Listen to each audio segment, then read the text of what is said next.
Welcome to Hail Varsity Radio, the voice of Husker Nation. Insight, opinion, expertise, with the biggest and best names talking Nebraska across the state. Join the show on Twitter at Hail Varsity and at Schmidt_radio. Call in at 402-466-ESPN or 1-800-825-5865. Here's Chris Schmidt. Welcome to it. Great to have you in on Wednesday. It's Hail Varsity Radio, presented by the Nebraska Lottery. Chris Schmidt, Elijah Herbel. Plenty to dive into. Some thoughts on the Nebraska defense post-spring. Where can this unit go? We'll dive in with Mike Babcock from HailVarsity.com and magazine. Some golf thoughts with Mike Schuhart. Shuey back with us. And 1 hour from now, our conversation with Dicaprio Bootle, part of the Kansas City Chiefs now. A fantastic career with Nebraska, and DiCaprio's always kind of done things the hard way on his own, and that's grinding away to make plays and find time on the field. He has earned every inch that he's gotten in life, and he's a remarkable story. So we'll spend some time with Decap and a Jock Doc. Numbers to get in. Join us today on Hail Varsity, 466-3776, 466-3776, 800-825-5865. Find us on Twitter at Schmidt_radio. And find Elijah on Twitter at Herbal Essence. Email Chris at HailVarsity.com and get the podcast, iTunes, Spotify, Google Play, Hail Varsity Radio. Before the 5 o'clock hour, your chance to qualify for the ESPN Memorial Day kickoff. The 21st of May is when we give this grill away from Capitol Patio and the Flame Shop. It's a Weber. It's a Spirit E210. They'll get you some rub. We'll get you a brush to make sure it's, I like a little charredness on my grates, but too much is not a good thing. So you get a brush to keep your grill clean. A $100 gift card to Campbell's Nursery and Garden Center to spruce up the backyard. And a $100 gift card to Leon's Gourmet Grocer. That will put meat on said grill. Where are you at with finals, Elijah? Are you ready to fire the grill up and drink a Corona? I'm so close. I have one left to do. That's it. So I'm like, it's... Is it one you got to, nail? I think I did the math, and I think I finished with an A in the class as long as I get, a B- or higher on the final. So don't have to nail it, but I have to put in a little bit of effort. Yeah, I was talking to Junior yesterday, picking him up from practice, and so, dude, how was your math test? Because his mother is, on this witch hunt that he's a straight A kid.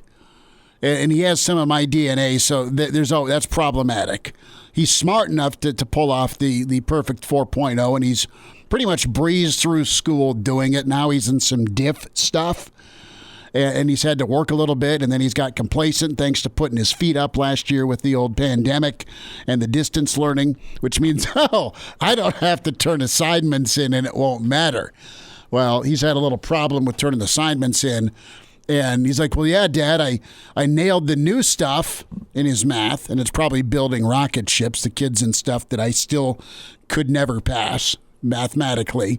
It's like, but the stuff I was supposed to remember, yeah, I got a C+ on that. And I about high-fived and said, hey, C+, good enough, C is for cookie, good enough for me in math. I'm sure his mom would just went off on him. So he's just taking that old math information, overwriting it with the new math information? That's what he's spending time on between trying to buy Air Jordans and Yeezys and, figuring out who to light up on Call of Duty. So there's a little parenting fumble on my part there. How many weeks does LPS have left now? It's 2? I think May 20th they're done. So what, 15 days, 2 weeks? So are we going to have an answer on Aaron Rodgers before or after LPS gets done? Oh, I think the strong favorite's got to be after. Well, we're saying June. I'm saying June. June's what makes most sense to me. We will hear from our friends, Mark Tauscher. He's been on the show with us before, former Badger, former Packer, and he had Brett Favre on his show on ESPN Wisconsin earlier today. We'll get to that here in a moment. Want to dive into some defensive thoughts. So Adam Rittenberg is out with kind of a futures top 25 when it comes to defenses. And with that said, their future rankings look at the top 25 best defenses over the next 3 seasons. They're projecting 2021, 2022, 2023. And some teams on here that haven't been mentioned or ranked include Iowa State. You have your normal staples, Clemson and Alabama and Auburn. You have some teams that have made a jump defensively. Texas A&M is up to 4. Ohio State's there. And there's quite a few Big Ten teams. Rittenberg's saying, look, the next 3 seasons, these teams will be top 25 good. They've got Ohio State in at number 5 as a projected top 5 defense for next year. Despite what they lost, they have some coming back. Wisconsin was able to retain Jim Leonard, the defensive coordinator. They've got a couple of outside linebackers that return. Wisconsin does. Iowa's in there. I know they lost some draft prospects as well, but Iowa's always kind of just reloaded on the offensive and defensive line. Northwestern, despite Petty Fisher finally exhausting his eligibility, being there 27 years, you do have one of that trio of linebackers back, and I know you lost Newsome as well at corner, but Fitzy's recruited well, and I think Northwestern's defense is pretty well set. Penn State's in at number 17 as a projection, and Michigan just sneaks in at number 24, even though Don Brown is left to go to Arizona. You've got a new young defensive coordinator. I think Oregon could be good. Luke Fickell's killing it at Cincinnati with what he has defensively. LSU's there. And what you've got to have to win a national championship, it's no different 25 years ago as it is today. I know offenses and quarterbacks dominate, but you need the ability to get a stop, and there's a couple of games a year you at least need your defense making a play situationally, or if your offense doesn't show up, or if it's sluggish or sputters, or say you're LSU in 2019 and you only put up, dare I say, 38 points one game, you need to hold the opposition to 35, right? And I think I look at Nebraska, 2 questions I have. A, what is the defense going to have to do next fall, right? Where's the defense going to have to be from a point total? And to me, it just feels like about every Big Ten game is going to be 24-21. Aside from Ohio State, honestly, that's just how it is. And I know Nebraska in one of their wins, they scored damn near 40 points against Purdue. Right, that was a 37-27 ball game. And Purdue got hot in the second half.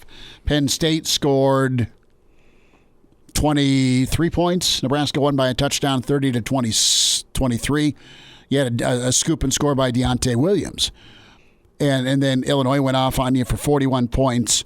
You did enough well against Northwestern and Iowa defensively. It was special teams that punched you in the face, honestly. More so to me in those 2 games. So, A, what's the number for Nebraska defensively to points allowed a game? What are you going to get from your offense? We've always kind of just said, well, they should be putting up mid-30s. Nebraska has struggled post-Pelini. Doesn't matter who's wearing the headset to put up anything above 24 points, it feels like. They just have. So does that mean your defense has got to be right there at that 24-point threshold? Can you get better on third down? That's the goal. Are you going to be better at tackles for loss, sacks, and TFLs to make it 2nd and 15, 2nd and 12? And then the takeaway part of it, right? Nebraska's been pretty good in the secondary, but they can get better. And there are some candidates to replace our future guest here, Dicaprio Bootle, at that opposite cornerback spot. So, listen, you look at the rotation as you kind of peg in starters with Robinson and Daniels and Stilley. And then the thing that I'm encouraged about, if I'm Nebraska, is the names you have. We talk about a rotation of 6 on the defensive line, and you have some young guys like a Nash Hutmacher on the defensive line. You have a Casey Rogers that's done really well here. You've got JoJo and Garrett that have played a lot of football, and you had good finales in the spring game with Caleb Tanner and Blaze Gunnerson, and Jamari Butler. He had a sack as well. And then you got Feldarius Payne, right? Feldarius feels like a guy that can get off the edge and get off the ball on third down. It's not, all right, dude, you're Randy Gregory, go kill the quarterback. It's not one guy you're putting all your chips in. You have options with guys that can emerge and some guys that have played some football. Now, is Nebraska's defense good enough to be a top 25 squad next season? A, will they have to be?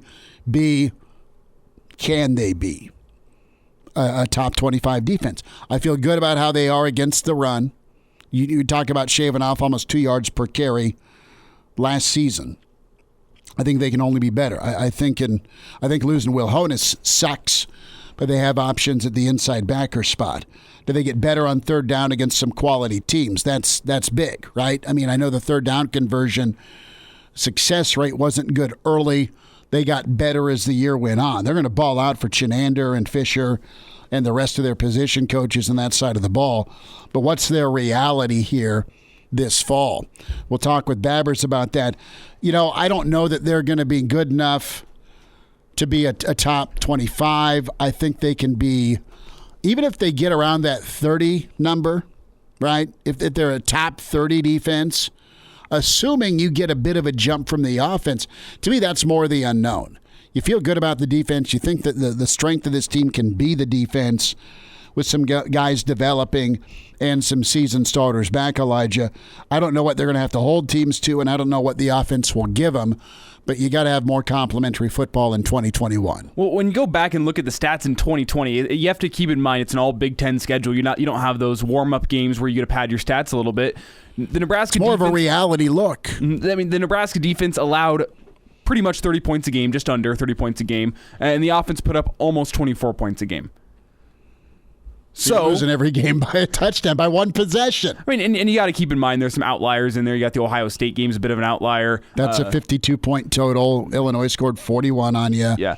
So you have those games, but still, I'd say if you even throw those out, you're looking at the Husker defense giving up somewhere between 24 and 28 points a game. Husker offense putting up 24. So it's close, and we can all see that Husker offense last year as being objectively pretty bad. It was inconsistent. It wasn't reliable. Compared to the rest of the Big Ten's offenses, the offenses I saw on display, I would call that offense last year on the lower half of things. Sure. Of the Big Ten. Lower tier, big time, easy, yeah. Lower tier. So if they can make a jump, this defense doesn't have to improve that much. If the Husker offense can improve their point total by 3-4 points a game, and the Husker defense can improve their point total by 3-4 points a game, you're looking at going 8-4 as opposed to 3-5. That's one drive where you get off the field. That's one drive where you get points. That's one kickoff or punt return that doesn't get to the 40 or 50 or taken to the house. Look, we just solved the world's problems with Nebraska football. It's close. It's close. I mean, and when you go actually dive into the stats themselves, Nebraska was allowing an average of 170 yards per game on the ground. Cut that down by 15, 20 yards down to 150 yards per game. You're looking better, especially that. I mean, that could be one drive. That could be one run a game. Well, where you're stopping a defense on second and long from reeling off that 15-yard draw play, and things just look a little bit different. It's close. I'm interested too. We're talking points off turnovers, right? You eliminate some of your own turnovers on offense, and you eliminate that turnover happening on a short field where the opposing offense takes over because of a defensive play and they have 50 yards or less to go. That's the other part of this that screwed Nebraska. Was there wasn't too many teams that got the ball at the 25 and converted 5 first downs and slammed it down their throat, right? It was either a big play, but we're not talking epic 12-play, 75-yard drives to go punch you in the face. It was usually a short field, there was a penalty, or there was some sort of third down conversion where it was 3rd and 11 and get your ass off the field. And for some reason, either the other team made a play, there was a penalty. It didn't happen.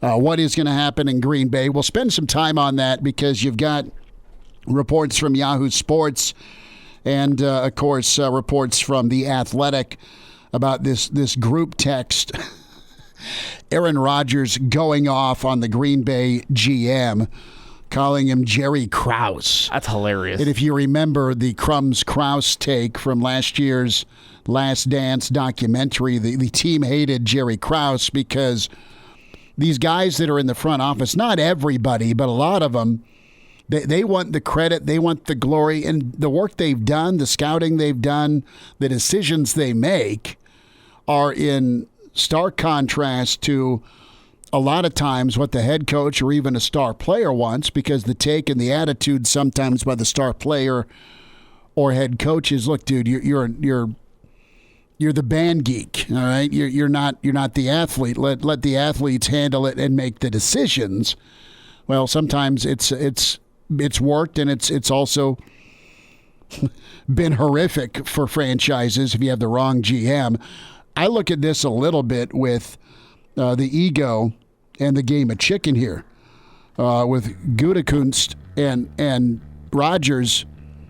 There's a lot of moves that Gutekunst made that has just infuriated Rodgers. There was no communication before last year's draft. Do you owe it to your star player? Was it psychological to light a fire? I mean, there's all these things that went into it. We'll hear from Brett Favre in his radio appearance earlier. Mike Babcock's on the way. It's Hail Varsity presented by the Nebraska Lottery. And we're back Fellas, think we could listen to the radio on Hail Varsity Radio presented by the Nebraska Lottery. Yes! That's awesome! Dicaprio Bootle coming up less than 40 minutes away. Our extended chat with him as he's ready to head to Titletown. Well, a year removed, Titletown, down in Kansas City. We say hi to Mike Babcock, historian, author, Hall of Famer with Hail Varsity Magazine, hailvarsity.com, at MD Babs on Twitter. Babbers, how are we? I'm doing all right, Smitty. How about you guys? We're good, man. We're anxious to see a little Nebraska baseball bounce back potentially this weekend out in Tony Soprano land. That could be good. Enjoyed spring football. Enjoyed seeing you in the stadium on Saturday. And, you know, there's some things we're talking about. We'll put the question to you. And when we talk about some of the puzzle pieces with the defense, and this kind of goes off of Adam Rittenberg's top 25 defensive futures, you know, kind of projecting the next 3 years. And I'm shaving off 2022 and 2023. I just want to focus on 2021. You know, does Nebraska have the ability, the pieces to be a top 25, top 30 good type level defense? And will it have to be that level, in your opinion? Well, and as you said earlier, maybe top 30 potential. Top 25, I don't know about that. I mean, you've got a lot of experience back, and you've got guys that have started. I think you've got guys that have started at 10 of the 11 positions, right? And yeah, you do. You know, that kind of experience is you can't diminish the value of that, certainly. But I think that still there's room for improvement, particularly in the area of getting pressure on the quarterback. I think that's something that Nebraska really needs to do, and creating turnovers. You know, in the shortened season, 2 fumble recoveries, 5 interceptions. You got to do a little better in the turnover area, just as the offense needs to do a better job of taking care of the ball. So if you can do that, if you can get some pressure, that's the thing that Nebraska still, 13 sacks, you need more pressure, I think, on the opposing quarterback.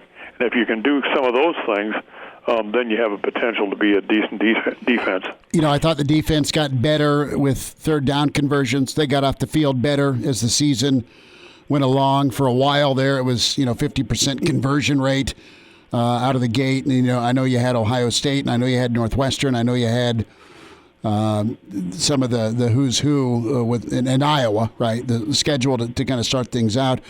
I look at Nebraska, and what goes into a good defense, what goes into a great defense.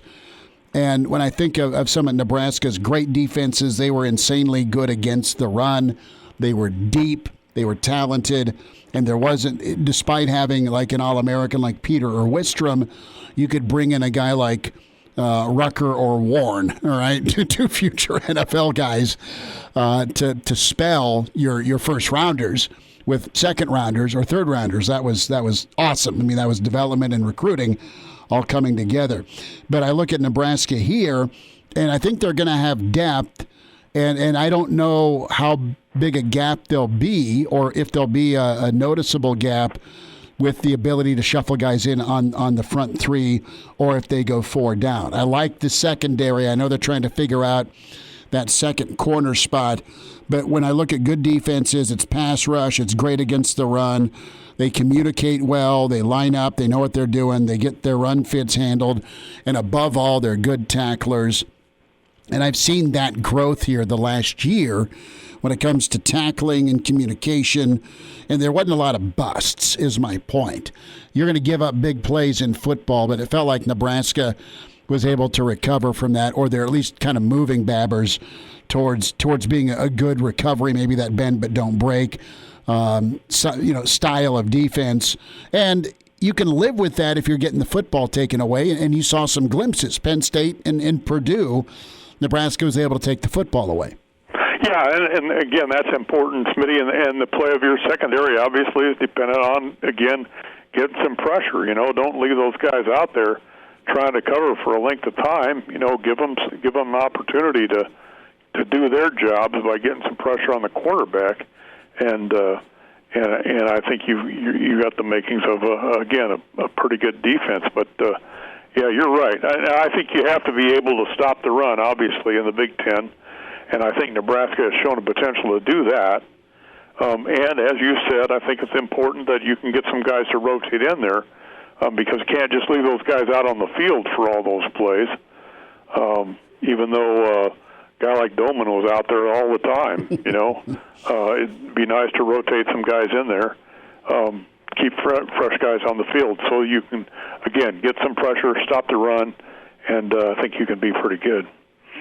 Mike, when we talked with Jeremiah Searles probably 2 years ago now at this point, he told us that the good defenses he played and the good defenses that he played with at Nebraska all had a game wrecker on the defense, a guy that the offense didn't game plan for him. They were going to make the offense lives miserable. I think back to guys like Broderick Thomas, Grant Wistrom, Levante David. So do you see a guy like that on the Nebraska defense currently? I think the best candidate would be Cam Taylor-Britt, but I'm not sure if you can be that game wrecker guy from the cornerback position. Yeah, no, I agree with you. I don't know if cornerback is the position that you're going to be a game breaker there. You've got to have one of the guys up front be able to do that, and it's going to have to be somebody's going to have to step up, because I don't think that we've necessarily seen that. But again, there might be the potential with experience and with some younger guys coming in there and pushing and given an opportunity to rotate so that you have some freshness when you're playing. It might be, but right now, no, I don't see that kind of player. Well, who are some of the candidates that they're known, but it's that next step? Is Ty Robinson a guy from where he's at that could be a game wrecker? We know what he can do against the run. Is his next step to be better at kind of collapsing that pocket? Is it a Phildarius Payne? Is it JoJo? And we've seen JoJo knife in on some weak side run plays and snuff out. But now when it comes to blitzing and getting after the quarterback, Nebraska, when they bring heat, a lot of times they do it from a corner or a safety spot last year. Yeah, that's true. I like Robinson for one of those guys. I think he has the potential to be that. Luke Reimer, he got hurt.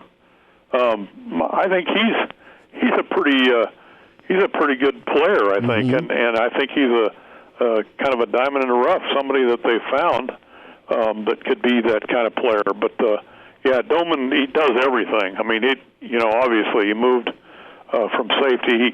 They can move him around. He has that potential, and again, he was on the field all the time last year, so there's no question about his endurance and his value to the defense. But I think the guys that you mentioned probably have a shot to be that guy. Mike, what were last thought here on football before we hit some baseball?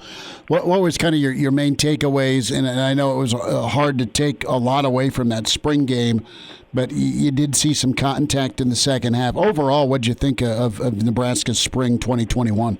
Oh, I think, like I always say, I think I've seen a lot of spring games, obviously, but the spring's a time for optimism, and so you come away from the spring game, even the way it was set up with no contact really to speak of in the first half. You feel good about what you saw, and some of the young guys stepped up, but it's not necessarily the guys that step up in the spring game that you see come fall. So I just take the general optimism of spring away from that. It was good to see the team out there. It was good to see fans in the stands, now they're just mid-May. They're coming back already for summer conditioning. So that's a good thing. Preparation has to follow what happened in the spring, and we'll see. Get some guys back that we didn't see. Also, I think that's important as well. You did have kind of a wounded spring with a number of guys that missed time and a few guys that missed the spring game. Going to be huge for them to kind of bond and keep hitting the weights. And Illinois is not far away. I believe 113 days till kickoff, but that's just me counting for the season. Mike Babcock's with us, Hail Varsity Magazine, HailVarsity.com, at MD Babs on Twitter. So, Babbers, a thought here. I know Will Bolt had his presser today and was pretty matter of fact Sunday with the laying of the egg. What were the words from Coach Bolt today? I know there's a great opportunity for Nebraska this weekend. Yeah, pretty much the same, and they really have a tough, as we've talked, they really got a tough stretch now, finishing up. And you start off in Piscataway with a couple games with Indiana, which moved up to number one in the conference over the weekend. So, it's got to be game to game, and Nebraska has to respond. And as Will Bolt said, for 29 games, he saw the team that he expected to see, and then for the 30th game, he didn't see it. And hope they can get that back. But the relief pitching had been really good. It wasn't good over the weekend. They've got to get back to. They got to get some focus, and again, they got to go one game at a time. But I'll be interested to see how they respond on Saturday. Also, a longer week. They don't start till Saturday. Then they play a doubleheader on Sunday, and they play a Monday game. So it's a different kind of a sequence, and the pitching will be a little bit different. Babber's about a minute here, but from a projection standpoint, what did last weekend do? And I'm not talking regional. I mean, is Nebraska now in danger of missing postseason, or is it too soon to tell? They've got a chance to erase this and finish strong. Michigan looms, Indiana's there, Northwestern, Rutgers. There's still wins out there, but the schedule jumps up quite a bit difficulty-wise. Yeah, too soon to say, but because of the difficulty of the schedule, you've got to feel like, well, if they can, have some success against the schedule that they've got remaining, then they're going to be in the NCAA tournament. I mean that's the bottom line. And if they don't respond, they could work themselves out. But you got to look at the positive side right now, and look at the way they have played. Again, the way Bolt said, for 29 games, and think that that's going to be the team that shows up. That gritty beats pretty, and they're going to have a shot because of the schedule they play. That's going to give them a good resume if they can have some success. Babbers, thanks for the time today, bud. Great talking to you. Thanks. And now, back to Hail Varsity Radio. Thanks for spending time. It's Hail Varsity Radio, presented by the Nebraska Lottery. Chris Schmidt, Elijah Herbel. Dicaprio Bootle, 20 minutes away, as he is off to play for the Chiefs. Off to visit the putting green right now is Mike Schuart, Wilderness Ridge Golf. Shuey, we got back from baseball Sunday morning early ball game that didn't go our way, and usually I'm Mr. Grumpy if Junior doesn't do well, but I said, you know what, we're going to go have some steak and eggs. So we had a little breakfast menu item out at Wilderness Sunday, and it was fantastic. Nice. He also had, I had to have a red beer, which was good too. So. Well, that's a must always Sunday morning. Yeah, I think so. So do you have an opinion of red beer drinkers versus orange beer drinkers? Well, I can't do the orange sweetie stuff, kind of. Thought you'd go there. I can't go there. I'll do a red beer every now and then, but the orange, no thank you. That's out. Yeah, there we go. The man card is ripped away by Shuey if you do the orange beer. Well, give us an update. How have the Fit Fridays been going out at Wilderness? And I hear the beeping in the background. They're moving some dirt. Talk to me. Yeah, man. I'm actually standing right out here in front of our new Academy Pro Shop. Man, it's starting to take shape. We have a new kart staging area and actually entrance from the parking lot down to the kart staging area that they've ripped to shreds, and now they're trying to put back together. So they're putting forms up right now, doing some grading, getting ready to pour some cement. So it's pretty exciting stuff. Are you going to sign Shuey in part of the cement?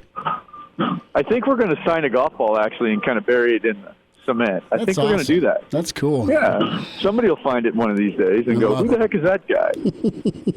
He helped you putt better. Just ask your dad. That's right. Shuey, so between lessons and workouts and fitting, what's the schedule look like for you here as we get through May?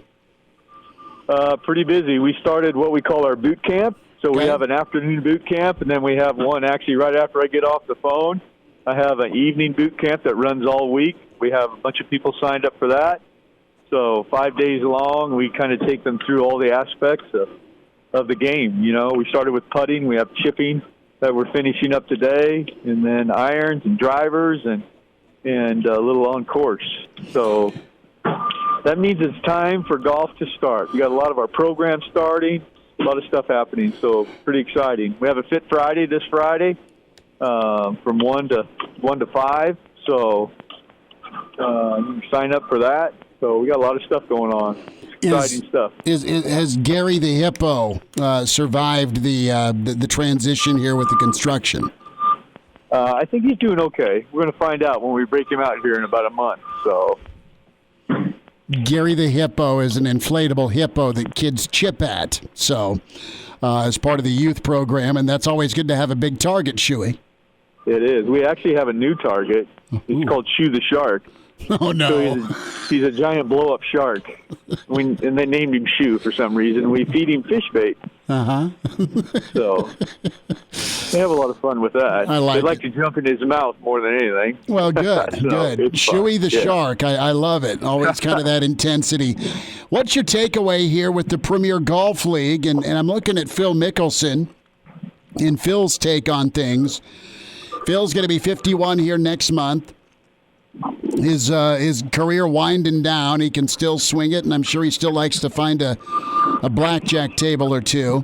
But he's been offered a reported $100 million per year to play in the rival golf league, a rival to the PGA. And what's your reaction to this? A, the idea of the Premier League. Is it going to be a USFL type failure? Is it a threat? I mean, how do you view this? I mean, they've talked about it for years, trying to do something like that, and it's never really taken off. You know, they have Phil, who's a name anyway, that could possibly help it, but I don't see how it's going to work. I mean, who do people want to watch? They want to watch the best players in the world, you know? Yeah, it's fun to watch Phil, but he's not the best player in the world. Mm-hmm. You know, so I just don't see it. I just don't see it happening. I don't see it. Well, if I think back to rival leagues to the NFL, a lot of them have instituted rule changes to make the game more interesting because it's not those top athletes playing. Do you see any rule changes that could be implemented in golf to make it more watchable on TV? I mean, the first one that comes to my mind is playoff holes. You replace that with some sort of, like, I don't know, fist fight, boxing match, or wrestling, or like you could do something to make it more fun. Exactly, 9-iron to the knee, you can have like a ninja fight or Star Wars lightsaber duel to the death. Put him in why don't you surround the ninth green with a cage and have a little cage match? I'm taking John Daly, his lighter, and his cigarettes. Exactly. He will use you as a human ashtray. No, but okay, so say, Shuey, you're called by the Premier League, and they're like, oh, that swim-up bar is going to be wonderful. We're going to have an event at Wilderness with John Daly. But who are some guys you'd approach? I mean, who would you pry away? Give me your top three. You got to get somebody that has a name that really is kind of at the end of their career. Phil, right? Phil, perfect example. So it's like, is he still playing out there? Yeah, but is he as competitive as he was? No. So Phil's got a great name. Who are some other people? I don't know. Tom Lehman, is that a big enough name? A Steve Stricker, is that a big enough name? How about Those Daly? are guys that are. How about John? Daly would be perfect. Yeah, I mean, those are the guys. Those are the guys that you need that people want to come out and see. Are you getting a Bryson DeChambeau to play on it? No. People want to come see him. Mm-hmm. But you're not going to get him out there. But you need guys like that people want to come see for a reason. So Daly, yeah, because he looks like Santa Claus now, and he still kind of hits it a long ways. So you got to have something that draws people there. Phil's a draw, yeah. But is there enough of those guys that you can fill the league up with that creates enough interest for people to come out and want to watch them play? I just don't. Then what happens to the senior tour? Sure. Well, that's a great question. Because Phil's going to play on the senior tour and be super competitive out there with those guys. But it's like, is he not going to play out there? Are those guys going to come over to this league? If that would happen, one league or the other, one tour is going to be hurt by it. Mm-hmm. I just don't see. The PGA has too much power. Okay. It has too much influence on what they offer. What's the Premier League going to offer you? I mean, money. So that's a big motivating factor. But you're not a U.S. Open champ in the Premier League. That's true. So there's not enough of things and not enough people that will draw a big enough audience, in my opinion, on why it would work. I mean, that's what's happened to all these other leagues. They tried in the USFL and get all these guys, and it still didn't work. Because the NFL is still where you want to go. The PGA Tour is still where you want to be, because that is it. The Senior Tour, when you're done, that still is now and has become where, when you're over 50, that's where you go. Mike Schuart's with us, Wilderness Ridge. Shuey, we'll talk next week. Thanks for your take on this. Always appreciate your insight. And can't wait to see you out at Wilderness, bud. All right, man. Can't wait. Take care. See you, bud. There he is, Mike Schuart with us, Wilderness Ridge Golf. We'll wind down hour one. It's Hail Varsity. We're presented by the Nebraska Lottery. And now, back to Hail Varsity Radio. 10 minutes away, Dicaprio Bootle. His experience with the NFL draft and signing with Kansas City, his time in Nebraska. We'll recap it with Decap. Reminder about moving. West Blue Realty is the source you go to make this next move smooth for you. Are you looking to buy? Are you looking to sell? And the housing market right now is so tight. Let the experts with West Blue help you out. Tom Luby, Kelly Hofschneider. And when you mention Hail Varsity, they can provide you up to $1,000 on the closing of your next home purchase. Give Tom a call, Tom Luby, 402-540-3768, or Kelly Hofschneider. Kelly can make it happen for you at 402-202-2312. WestBlueRealty.com is where you log on. And they're located 1120 K Street, Suite 200. So with that said, and West Blue, they can also handle agricultural land. Are you looking to sell some acres? Right now, they are experienced. West Blue Realty isn't selling agricultural land. They have an auctioneer, and they can handle anything from live auctions to sealed bids to general land listings, and they've sold land all over the great state of Nebraska, Seward, Otoe, Lancaster, and they've got a great radius to work with, westbluerealty.com. So we will get into the Brett Favre takeaway on ESPN Wisconsin, specifically with Aaron Rodgers. Brett's known for doing commercials for looking way older than the 1969 birth date. And pimping stuff from Wranglers to that copper or whatever the hell you wear. Just the copper fit. That's what the copper fit. Him and Jerry Rice lighting up people in a pickup game of football in their early to mid 50s. And Favre says this probably won't end well. And if you're Green Bay, do you blow out the general manager? You were a game away from the Super Bowl again. You've been to a lot of championships. They moved on, and you had Gutekunst to move in here in about 2017. Green Bay's been right there. Psychologically, they pushed the right button in drafting a Jordan Love to get Rodgers kind of off his backside and have a great season. But, man, he's made a lot of moves. And it sucks if you're the GM to have to check with the star player. The star player should know his role, and that's to go win football games. But players have more and more power, so you got to do a little butt kissing and communicate with them to keep the peace. That didn't happen before last year's draft. And it sounds like Rodgers has premeditated this for a while. Did the Packers think that they're actually going to win this standoff? That's what I'm wondering. A, he's the face of the league, arguably, with Patrick Mahomes. He just won MVP. He is clearly by far and away the best player on your team. And let's not forget that he's been in a standoff with his family since he came into the NFL. He hasn't talked to his family in 10 years. I don't know the history. I don't know if he's the problem, if he's the prima donna, if he's the whack job, if he's the guy personality-wise that his own troops would murder. All right, I don't know. There's just a lot of math here with him that says he's a different dude. All right, qualify now. ESPN Memorial Day kickoff. There is your sounder. That's meat on the grill, not Schmidt getting electrocuted.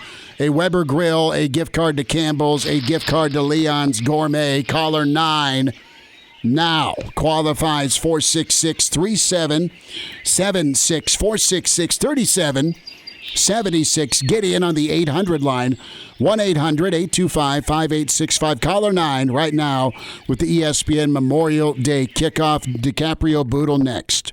Welcome to Hail Varsity Radio, the voice of Husker Nation. Insight, opinion, expertise, with the biggest and best names talking Nebraska across the state. Join the show on Twitter at Hail Varsity and at Schmidt_radio. Call in at 402-466-ESPN or 1-800-825-5865. Here's Chris Schmidt. Back into it, hour two. It's Hail Varsity Radio, presented by the Nebraska Lottery. Another Husker off to the NFL. Dicaprio Bootle joins us. And Dicaprio, take me through this weekend for you. Hoping to hear your name, but it sounds like and it looks like a good spot for you in Kansas City. How'd the weekend go for you? Yeah, I would say overall it went well. I was hoping to hear my name early. Didn't get my name called, but, shortly after I was getting phone calls from a plethora of different teams and eventually just landed myself a home in Kansas City. And, now it's just time to go to work, and I'm just so excited for the opportunity. Dicaprio Bootle with us on Hail Varsity. How did you kind of settle in on Kansas City between you and your agent? And tell us about some of the other offers that you had to weigh. I had offers from all over different places, like Atlanta, some of the LA teams, Kansas City, obviously. But, when it just came down to it, Kansas City seemed like the best option for me. And, it's kind of like a similar vibe to, what I was in college as well, too. So, I'm just super excited to get back out to the Midwest and be able to play some more football. Dicaprio, tell me a little bit more about that vibe. Describe it, about that Kansas City vibe. A lot of the listeners have been to Arrowhead, and it is rocking. It's a good time, and the vibe you got from the organization. Take us through their pitch to you. Yeah, I mean, it's a great organization, an organization that obviously wants to win and win a lot, and I see a lot of, similarities in the want and the desire to win and the desire to love the game of football between, Nebraska and Kansas City as well, and, just two programs that, are in the similar area geographically and just, kind of fit me pretty well. Dicaprio Bootle is with us here on Hail Varsity Radio. And Dicaprio, as you get into the later rounds of the draft, I mean, everyone wants to hear their name get called. But now that you've settled in Kansas City, and Kansas City is the spot where you're going to be fighting for a roster spot next year, are you, disappointed that you still didn't get drafted? I mean, because now you end up on a team that's, now with Patrick Mahomes year in, year out, that they're championship favorites. Yeah, I mean, anybody would be disappointed, putting in so much work and, just not hearing your name called. But ultimately, I'm in a great situation and, just excited to go out and work. And nothing else really matters anymore. The draft is over, and right now it's all about making a roster spot, being on the active roster and just being a part of the organization. And Dicaprio, in the last couple of years, there's been a pretty good line of Huskers defenders going undrafted and still making a roster spot and making a good name for themselves in the NFL. I think of Will Compton. I think of even Lamar Jackson last year, Luke Gifford a couple of years ago. Are those guys that you can turn to and ask them questions as you're going through this process as an undrafted free agent? Oh, yeah, of course. The Nebraska boys, just it's such a brotherhood that, you can go ahead and you can ask somebody questions from, a guy that played way before your time. You can ask him questions about his process, and, guys that are playing after me coming to me asking me questions about my process. So, I've taken a lot of good information from all of those guys, all the guys that have kind of gone through it the way that I've gone through it so far, and as well as, some of the guys that actually did get to hear their name called and just being able to relate off of their experiences and stuff, as well as, I had a coach who played 9 years in the NFL, and Travis Fisher, who kind of already, knows how the league operates and, just knows how to coach his guys and how to get them prepared and ready for this next level, regardless of how it looks. So, I'm in a great position right now. I'm blessed. I'm thankful, and I'm just so ready to work. Dicaprio Bootle joining us here, Hail Varsity Radio, part of the Kansas City Chiefs, as a number of Huskers living out their NFL dreams here after the 2021 draft. And Dicaprio, let's go back to Pro Day. And you've played a lot of college football. You've been versatile between corner and playing nickel, and also some safety time at Nebraska. But you had a chance during the Pro Day to kind of light it up, and you did with your speed. And take me through your prep for that. And that moment, and how you were able to go kind of show out, but stay calm in that moment. How was that process for you?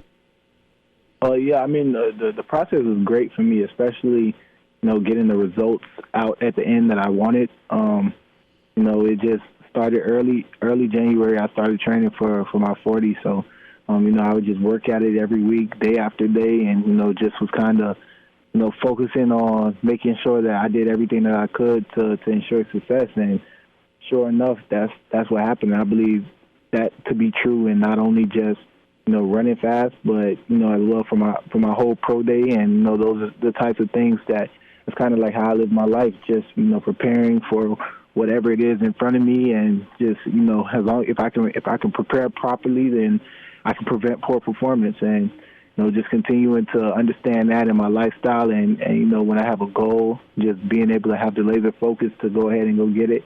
I mean, it was great, but it took a lot of hard work, a lot of determination. Some days I was frustrated, but as long as I kept my eyes on the prize, I knew that it would pay off in the end, and it did.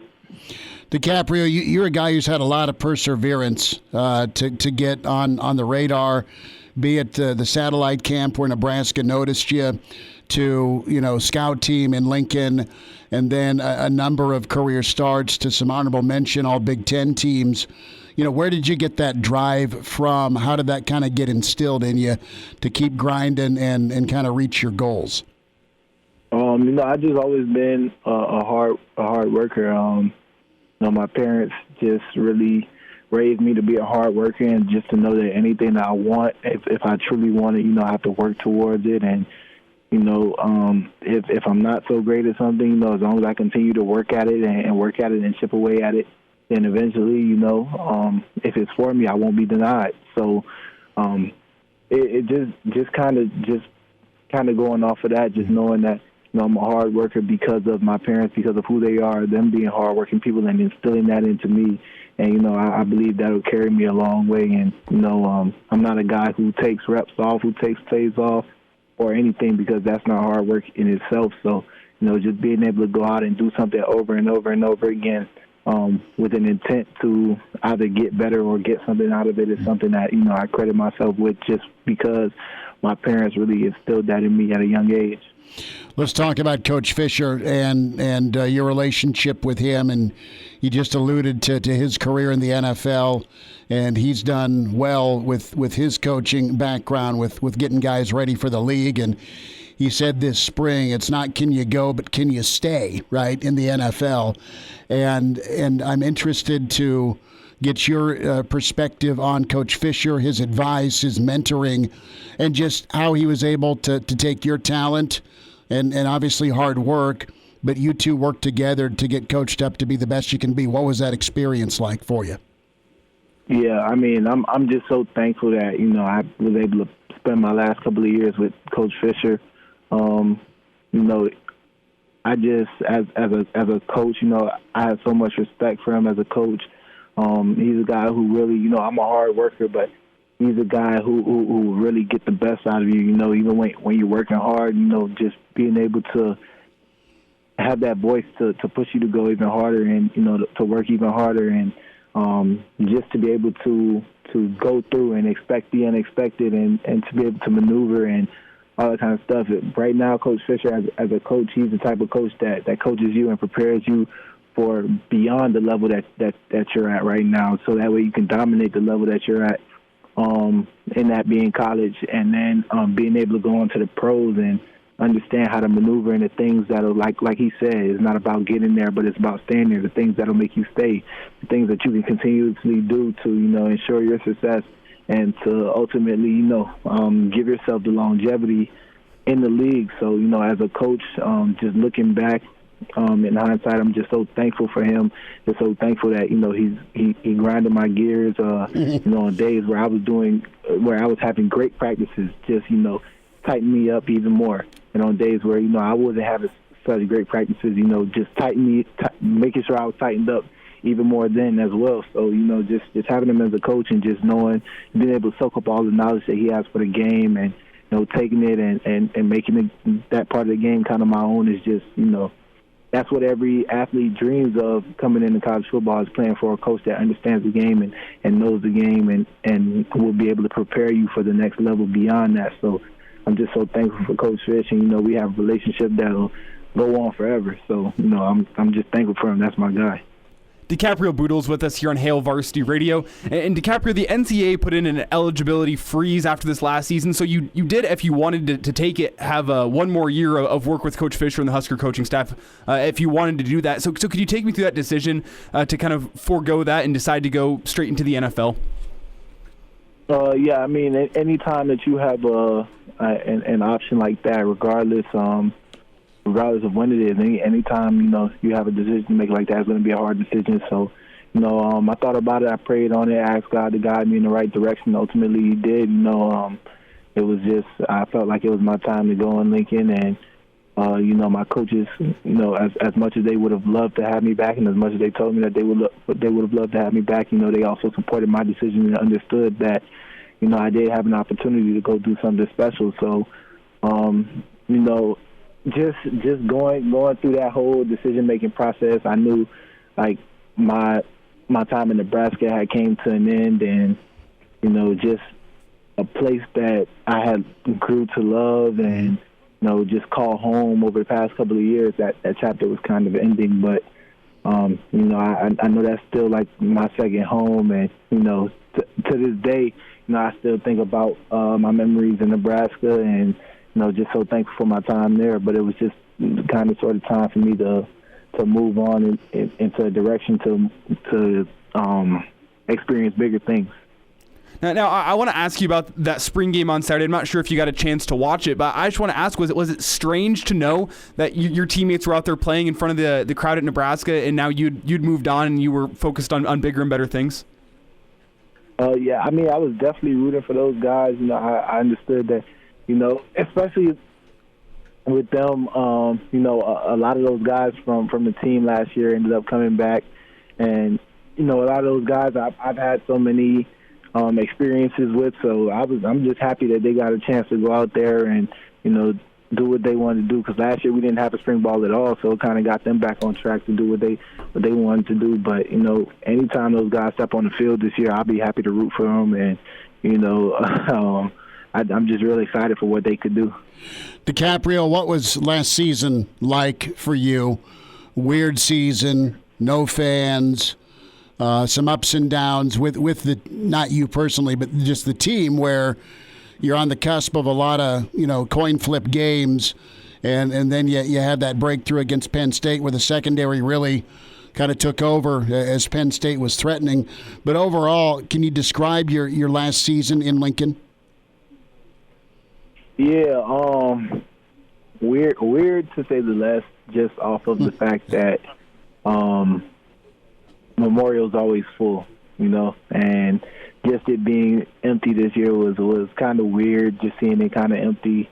But, you know, it's still football nonetheless, and once the whistle blows to start the game, it's a full-blown game. So, you know, we didn't lose sight of that at all. But yeah, I mean, it was definitely it was a fun year for me. I enjoyed it. It was a lot different than the other previous years, just because of the flow of the year with COVID and all that type of stuff. So, you know, there were just a whole bunch of different wrenches getting thrown in the plans and different things happening, and, you know, you just kind of had to expect the unexpected. And I think as a team, we handled that pretty well. We didn't have any games canceled due to COVID, and, you know, there were some close games that kind of slipped away, and, you know, as a team, they'll be better for this year because of that. And, you know, they'll just continue to chip away at what they need to. Coach Frost is a great coach, and, you know, he'll continue to make the adjustments necessary. Coach Chins will have the defense right. Coach Lugo had the offense right. And, you know, those guys, they'll go on to hopefully play in front of a full crowd this year. And, you know, everything. Hopefully they'll get back to some sense of normalcy. So you have a pretty good feel that this team's really close to kind of turning the corner? Yeah, the team's been close for a couple of years now, so I think it's that time for them to go ahead and turn the corner. Yep. What's your take on your mates still in the secondary? Of course, Cam at corner, Deontay at safety, and then Markel, and then some young pups behind, and then they're trying to kind of fill your spot if possible, opposite corner with Newsom and Clark and Joseph and Lynham. Give us kind of a look-see into that secondary you left behind here. How good do you feel about it? Oh, I feel great about it, especially with, you know, with Coach Fisher. It's always competition between, you know, the starter and, you know, the walk-on that probably just arrived yesterday. So no matter what, you know, it's always time to work. So those guys, when it's time for them to work, they'll put in the work. They'll have their off-season battles. The depth chart will be made. Those guys will continue to work hard, continue to try to push each other and compete. And, you know, the best men will come out victorious. And, you know, they'll continue to be a family, continue to help each other. You know, hopefully those guys get up to speed to where it's not just four of them playing in a football game, but it might be 7, 8, or 9 of them playing in a football game, you know. But I know that I have nothing but faith in that group, and, you know, when the lights come on, those guys won't even blink. They'll be ready to go, and they'll pick up where they left off last year and go ahead and really be a key part of the team. So I'm really excited to watch them work. I'm really excited to watch what they do on Saturdays this fall, and, you know, I know Coach Fisher will tighten them up and get them there. So I'm not worried about them at all. And we're back Fellas, think we could listen to the radio listen? on Hail Varsity Radio, presented by the Nebraska Lottery. Yes! That's awesome! Another Husker Off to the NFL, Dicaprio Bootle joins us, and we'll get you out of here, Dicaprio, just real quick. Was there ever a moment you're getting ready for practice and you thought you had a good practice and someone's kind of getting behind you in the rear view, so to speak, with maybe taking some reps or time away? Or is there an instance that comes to your mind, or a story about, because Coach Fish doesn't joke around, does he, when it comes to that competition chart? He doesn't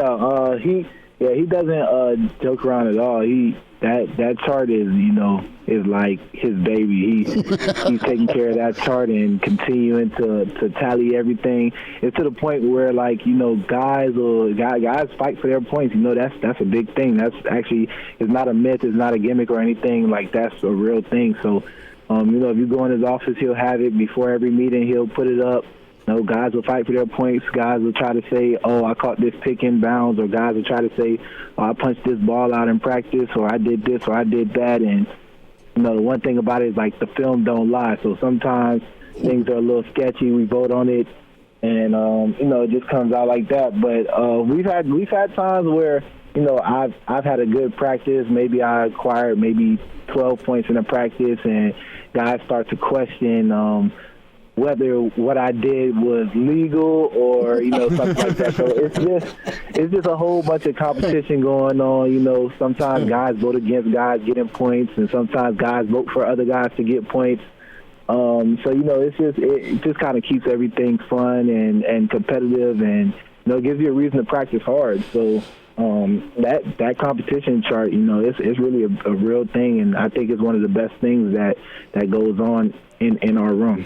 So there's some politics to it, it sounds like, man. oh yeah. Believe if you're too far out in front of the chart and there's a sketchy play, the guys will vote against you for sure. When it comes to Kansas City, Dicaprio Bootle, it's been awesome to get caught up with you. I thought, are you thinking dime? You thinking corner? You thinking safety? Have you had that communication yet with Kansas City? Just talking to the coaches, just fit in where I fit in. I told them that I'm ready to play whatever. I'm sure they have plans for me, and I'm ready to be wherever they want me to be. But, the biggest thing that we've talked about is just coming in, being ready to play, and, just being ready to contribute early. So, that's just my main focus right now, wherever it is. I always joke around and say, if they want to put me on the D-line, put me on the D-line. So I know, and that's unrealistic, but I give it my all. Whatever it is to help the team, whatever it is to help the team win, that's what I'm willing and ready to do. So, that's just pretty much it for me. Last thought from you here, Dicaprio, before we let you go. The thought of lining up against Patrick Mahomes on the other side of the ball. I'm sure you're going to be doing it here in fall camp. Is that thought terrifying, or is that thought exciting? No, it's actually honestly really exciting. Patrick Mahomes, one of the best quarterbacks in the game, has a great career ahead of him. Already has had a great career thus far.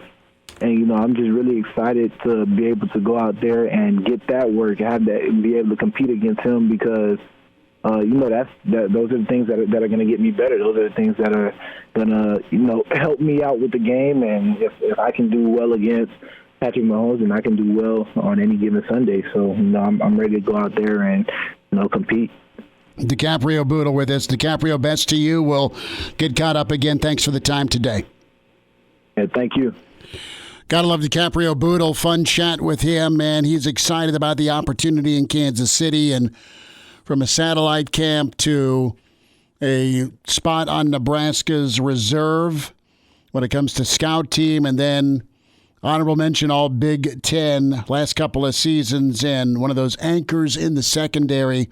Really nice to spend time with him, man, and he's earned every inch he's gotten, and I look at him between the ability to play safety and quarter and nickel corner and be a dude on special teams. He's got that special drive that you hope the best for him, and we'll see where he ends up with Kansas City, but he's a guy that could be a difference maker for him when it comes to practices and then getting on the field on Sundays. Yeah, and Kansas City's done a pretty good job turning late round picks and undrafted guys, especially in that secondary. Yes. Turning them around. I mean, L'Jarius Sneed, I believe it was last season. He was like a 6th or 7th round pick. I'm not a Chiefs fan, so apologies, Chiefs fans, if I completely butchered that. But that's what my memory serves me correctly as that he was one of those guys that was a late round pick, and they brought him in, and he got very valuable playing time last year in important times for the Chiefs. So undrafted to the Chiefs. Of all the spots to be as a defensive back, that's one of the best. They've got a history. I know Honey Badger's still there doing his thing, but Kansas City does a wonderful job of maximizing free agent signees and late round people. And someday you could see a Chiefs defensive back picking off Aaron Rodgers in a Denver uniform. I sure hope not. But I mean, another name I don't want to leave it off from this. Chavarrius Ward, who's the starting cornerback for the Chiefs right now. He is also undrafted. Now he was originally signed by Dallas. I just Googled him, but he's also another undrafted guy making a name for himself for the Chiefs. Well, and let's figure out too. Eric Warfield, friend of ours, 7th round pick for Kansas City, starting corner for them, and wonderful career. We'll see if we can't get old Warfield on Friday and get his take on things. Let's spend some time here on the Aaron Rodgers saga, this game of chicken. And as Elijah pointed out earlier in the show, June is kind of when we'll probably know more things here with Green Bay, with Rodgers, with contract, with OTAs. And just there's kind of a mini camp that's scheduled to happen that if Rodgers doesn't participate in, it will cost him, just shy of $100,000. It could cost him that in fines. If you're Green Bay, do you remove the GM? I mean, completely neuter your front office? Can you work things out with? I don't think you can undo what's been done.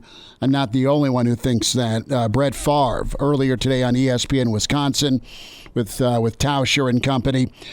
This is Favre touching on his text with Aaron Rodgers during the draft, because right before the draft, right before last Thursday night, all hell broke loose in Green Bay with Rodgers not being happy. I sent him a text. I didn't watch the draft, but I had everybody sending me messages right leading up to the draft and within the first few picks of the first round. People kept sending me messages, hey, Aaron's getting ready to be traded. And I'm thinking, yeah, you're crazy. What's going on? And I kept getting different people. What's Aaron going to do? Have you heard anything?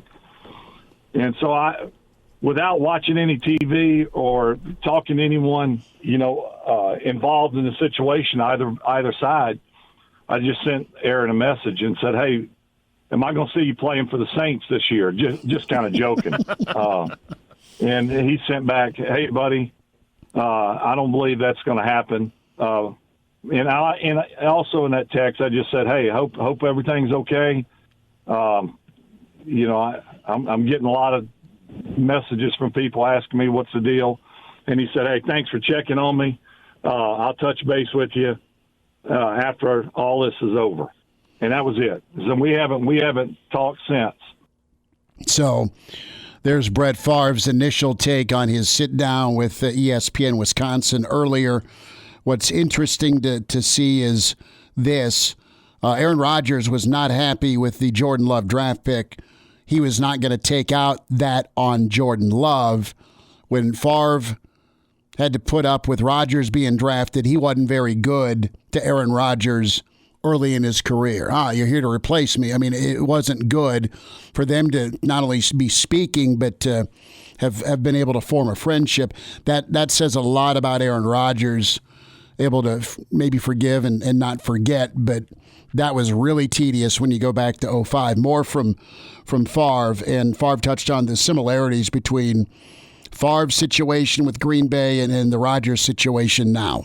The one thing, and I think we talked about this last year when I was on your show, talking about the draft, and the one thing Aaron said last year was, I see now, of course, he's basically at the same age, the same year or close to when we drafted him.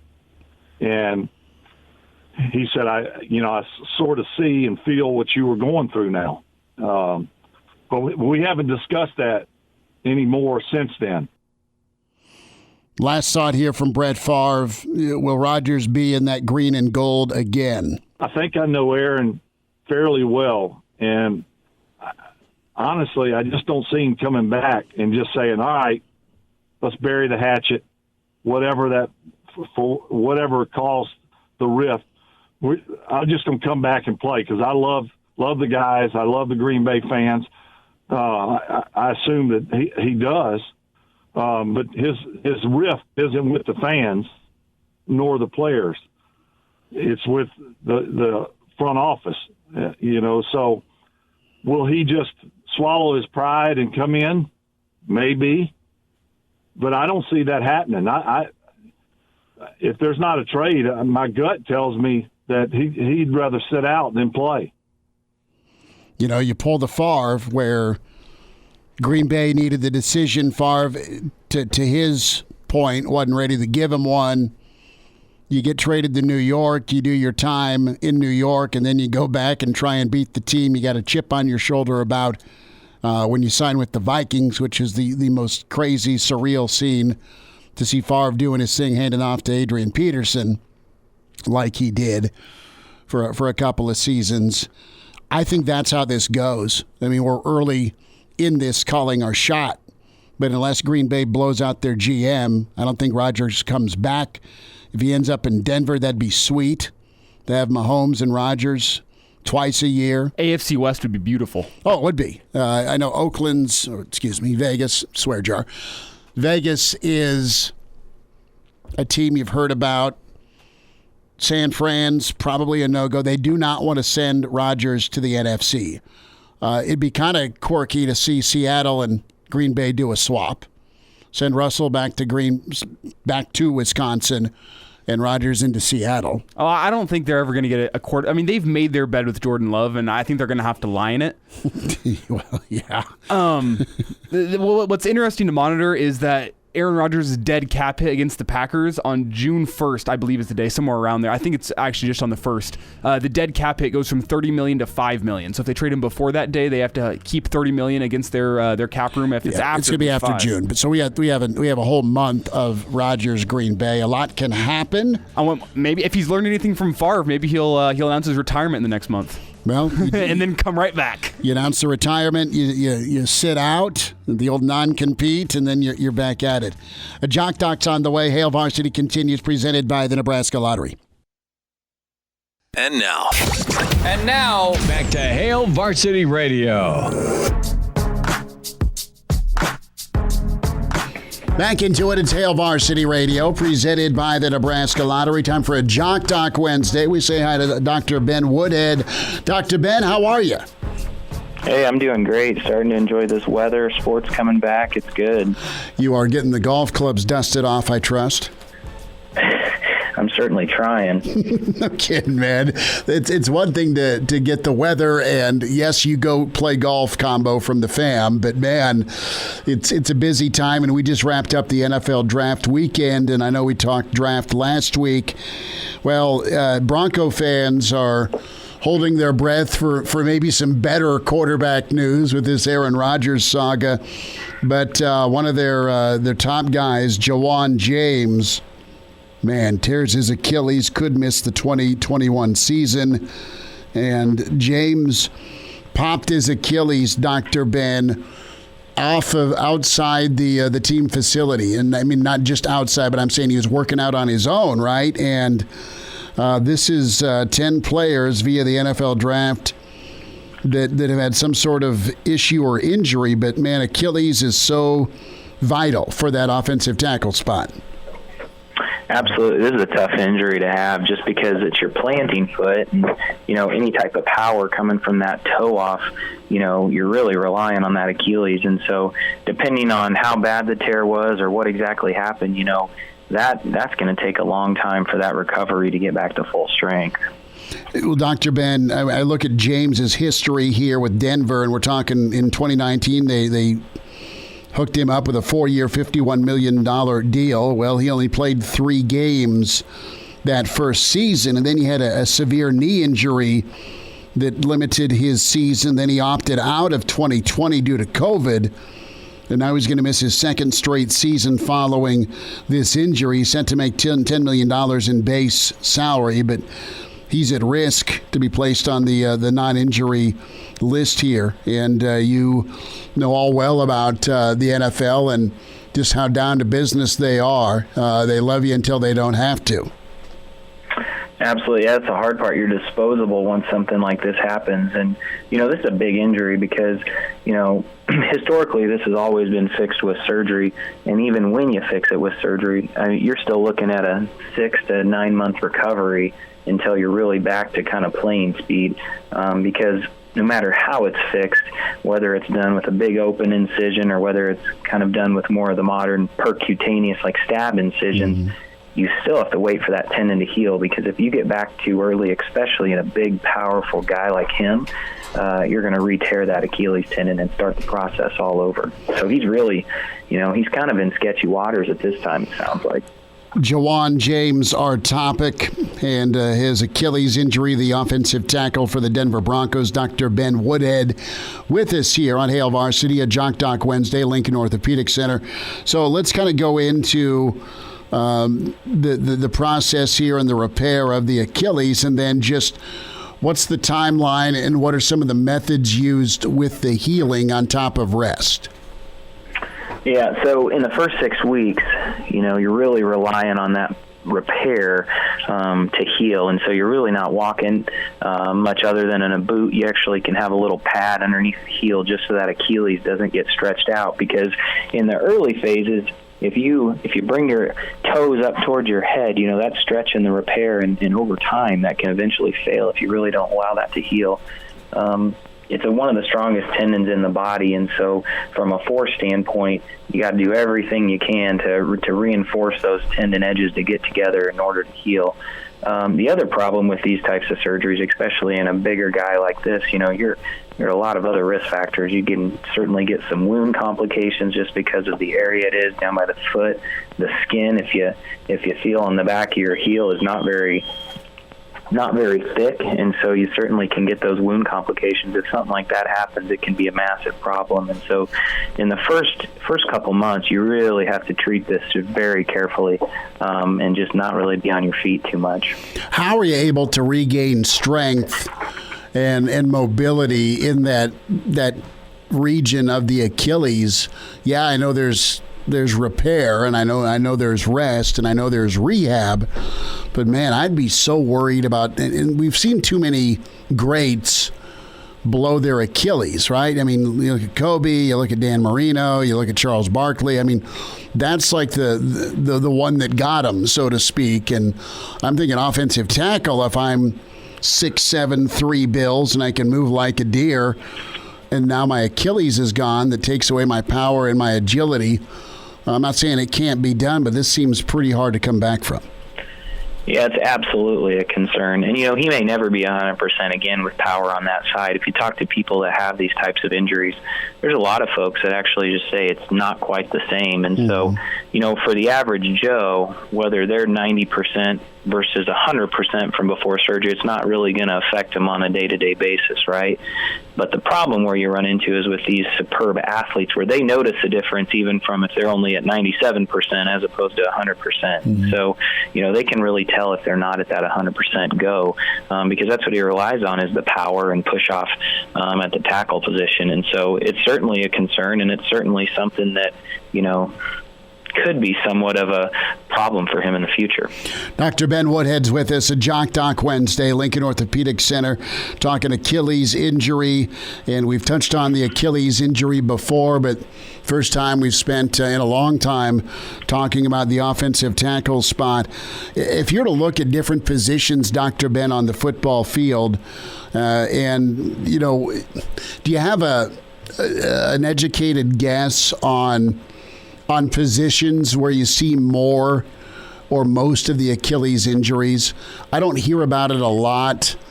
I guess I shouldn't say that. I hear about it happening on the lines of scrimmage, the defensive or offensive players, but sometimes you hear more about, or at least more publicity about, a skill guy or a quarterback having it happen to him. But I'd be surprised if there weren't more Achilles issues on the lines of scrimmage just because of how big and fast guys are getting.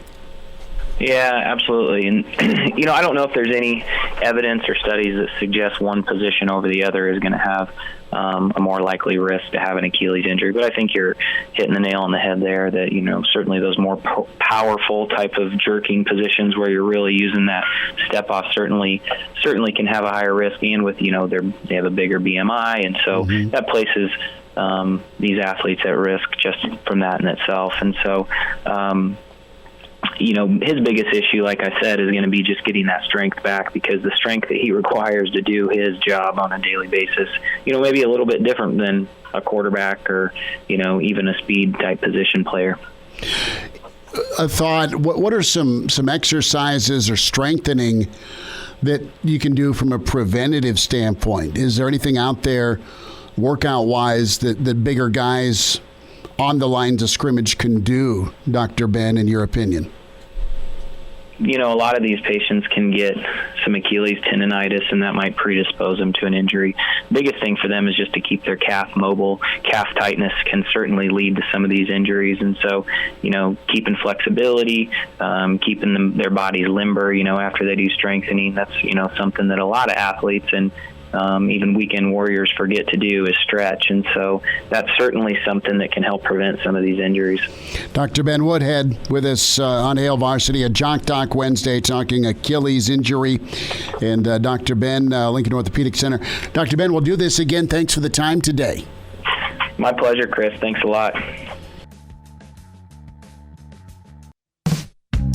Miss us? Come here, brother. Give me a hug. Bring it in for the real thing. We're on call for you. Catch the podcast at hailvarsity.com, the ESPN Lincoln app, or download them on iTunes. Saddle up, partner. Back to Hail Varsity Radio. One final time, Hail Varsity Radio, presented by the Nebraska Lottery. Good stuff today. Dicaprio Bootle. Get the podcast, iTunes, Spotify, Google Play. Give us a rating. Love, hate, or praise, or criticism. We'll take it all. We appreciate the feedback. And give us a rating and get a subscription to Hail Varsity Radio. And take the podcast with us. Elijah Herbel, Chris Schmidt. Reminder about buckling up. 70% of people in fatal crashes not wearing a seatbelt. If used properly, seatbelts can reduce the risk of fatal injury up to 60%. And your best defense in any crash, buckling up. Brought to you by the Nebraska Department of Highway Safety Office. Okay, some business to tell you about. I am on the road tomorrow. I am flying out with my brother to Bryson City, North Carolina. You may know the name. You may have loved the prognostications from family member, Cousin Dino, Dean Schmidt. We love him dearly. He's the best, like a brother to my father. And Cousin Dino's a guy that's been in my life a long, long time, and so many fond memories. And Cousin Dino's been battling like a warrior. We're going to go see Dino. And we're going to do the show Friday from the mouth of the Smoky Mountain National Park, where Cousin Dino's at. Him and Audrey, just lovely. Love them to death, and we're going to go see and give Dino a big old hug. So we will be there Friday and also Saturday morning. So road shows for me to see a dear beloved family member. And Dino's the biggest and best Husker fan. And he is so awesome. So we are excited to get to go see him and spend some time with him. So that's where I'll be. He will backhand me if I see him again and I call him a fill-in, because he's not. But the Pride of Fairbury, Bill Dolman, is sitting in. You're going to the transfer portal. It's not going to the backup. You know what? I will lose my job if I go get him into the transfer portal. But one of my favorite people and one of the most important people to me in broadcasting's been Bill Dolman. And you hear him every Friday. You'll hear him again Friday with his normal 5 o'clock time slot. But he'll be hosting tomorrow from Casa de Dolman. So he'll be doing the show tomorrow. Tom Chattel's lined up. I will have a chat with Gary Barnett, and Danny Burke, the Pride of Chicago, will also get you your best bets when it comes to baseball and some NBA for the weekend. But and a surprise Average Joe Sports Show for ESPN listeners for a lot of years. Mike Riley will tag team it with Bill Dolman in the 5 o'clock hour. So a special fun show tomorrow while I'm gone. Bill Dolman, bless his heart, is going to be sitting in tomorrow. Okay, let's get you qualified one more time with the ESPN Memorial Day kickoff. And that's the grill from Capitol Patio and the Flame Shop, the $100 gift card to Campbell's, the $100 gift card to Leon's Gourmet Grocer. That is meat for your grill. Caller 9, you qualify now with the ESPN Lincoln Memorial Day kickoff. 466-3776, 466-3776, 800-825-5865. Caller 9 qualifies now. Can use the 800 line, can use the normal 466-3776, but get in. Caller 9, the drawing for this grill, the Campbell's gift card, the Leon's gift card, May 21st. Caller 9 now qualifies.